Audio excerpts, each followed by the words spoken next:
नमस्कार। आज के डेमो का टॉपिक है उपपद विभक्ति। यह टॉपिक तैयार करने का आपको डबल फायदा होगा। यदि आप इसको डेमो के लिए भी नहीं चुनते हैं तब भी आपको प्रश्न भी पूछे जा सकते हैं उपपद विभक्ति पर आधारित। तो इस टॉपिक को ध्यान से समझिए, हर तरह से ये आपके लिए बहुत ज्यादा उपयोगी है। तो उपपद सिखाने के लिए या यदि आप इसको डेमो के लिए चुनते हैं तो इसकी प्रस्तावना कैसे बनाएंगे।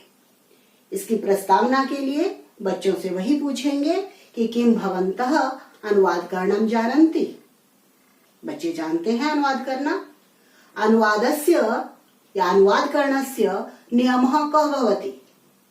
क्या नियम होता है कि कर्ता जिस पुरुष और वचन का होता है, क्रिया भी उसी पुरुष और वचन की होती है।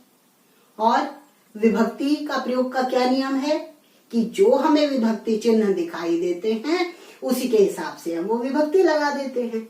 जैसे हम एक वाक्य लिखते हैं, तो आज का प्रकरण है हमारा उपपद विभक्ति। सबसे पहले हम समझेंगे कि उपपद विभक्ति क्या होता है। पद के अनुसार विभक्ति यानी राम ने प्रथमा विभक्ति, राम को द्वितीय विभक्ति, कलम से तृतीय विभक्ति। पद के अनुसार विभक्ति लगी पद विभक्ति। और उपपद यानी कोई विशेष शब्द के साथ विशेष विभक्ति का प्रयोग उपपद विभक्ति कहलाता है। विशेष शब्दों के साथ विशेष विभक्ति का प्रयोग उपपद विभक्ति कहलाता है। हम इसको कैसे समझा सकते हैं कि हमने एक वाक्य लिखा, राम ने रावण को बाण से वन में मारा। इसका संस्कृत में अनुवाद करिए। बच्चे ने लिखा, राम ने, कर्ता में प्रथमा विभक्ति लगा दिया हमने रामा। रावण को, कर्ता ने कर्म को द्वितीय विभक्ति लगा दी रावणम। बाण से के द्वारा तृतीय विभक्ति लगा दी बाणेन। वन में पर अधिकरण सप्तमी विभक्ति यहां लगा दी वने। और ये है हमारी क्रिया, भूतकाल है अमारयत।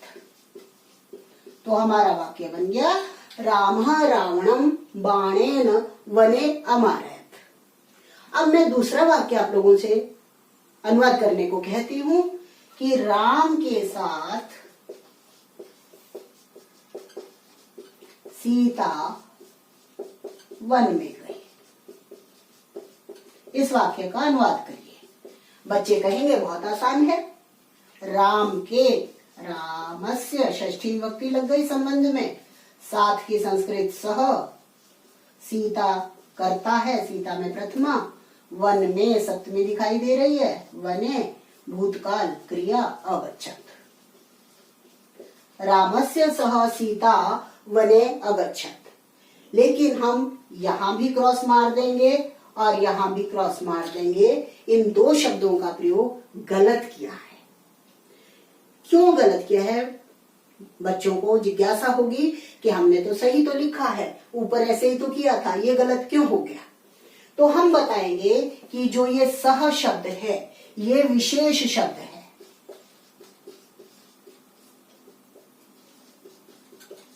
ये गम जो धातु है ये विशेष शब्द है।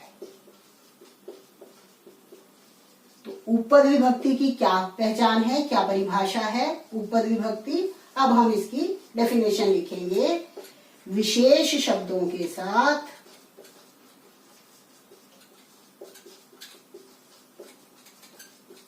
विशेष विभक्ति का प्रयोग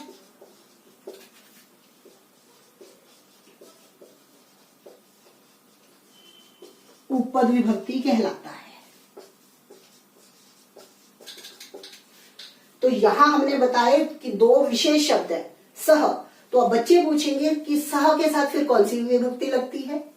तो सह के साथ तृतीय विभक्ति का प्रयोग होता है। रामस्य ना होकर के रामेण सह। तृतीया लगा दी। गम धातु जहां भी होगी वहां द्वितीय विभक्ति का प्रयोग होगा, वने ना होकर के वनम अगच्छत। ठीक है, तो अब बच्चे पूछेंगे कि, या पैनल पूछेगा आपसे कि हमें कैसे पता लगे कि कौन से शब्द विशेष हैं, किनके साथ हम कौन सी विभक्ति लगाएं। कंफ्यूजिंग हो गया ये तो नहीं, इनकी एक लिस्ट है जो हमको याद करनी पड़ती है। द्वितीय विभक्ति से लेकर सप्तमी विभक्ति तक ये सारे शब्द गिनवाए गए हैं कि इनके साथ ये विभक्ति लगेगी। जैसे मान लो द्वितीय विभक्ति के साथ अभित, उभयत, परितः, समया, निक्षा, हा, धिक, प्रति, इनके योग में द्वितीय विभक्ति लगती है। 18 धातुएं ऐसी हैं जिनके योग में द्वितीय विभक्ति लगती है। दुह, याच, पच, दंड, ब्रू, जी, ची, शास वगैरह 18 धातुएं हैं। तृतीय सह, साकम, समम, सार्धम, अंग विकार, आंख से अंधा है, आंखों से अंधा है, काना है, सिर से गंजा है, पैर से लंगड़ा है, तो ऐसे शब्दों में तृतीय विभक्ति का, अंग विकार में तृतीय विभक्ति। नमः, स्वस्ति, स्वधा, स्वाहा, अलम, वषट, ऐसे शब्दों के साथ चतुर्थी विभक्ति। आपको नमः पढ़ा होगा आपने, नमः गणेशाय नमः, शिवाय नमः, तो क्यों लगी चतुर्थी। तो ये काफी अच्छा टॉपिक रहेगा यदि आप चुनते हैं तो, क्योंकि इसमें प्रश्नों की संभावना खूब है। पैनल अच्छे बढ़िया प्रश्न पूछ सकते हैं और आप उनको अपने उत्तरों से प्रभावित कर सकते हैं। इस तरह से आप बस, इससे ज्यादा और इतना बच्चों को आप समझाइए और पैनल को प्रभावित कीजिए। ठीक है, धन्यवाद।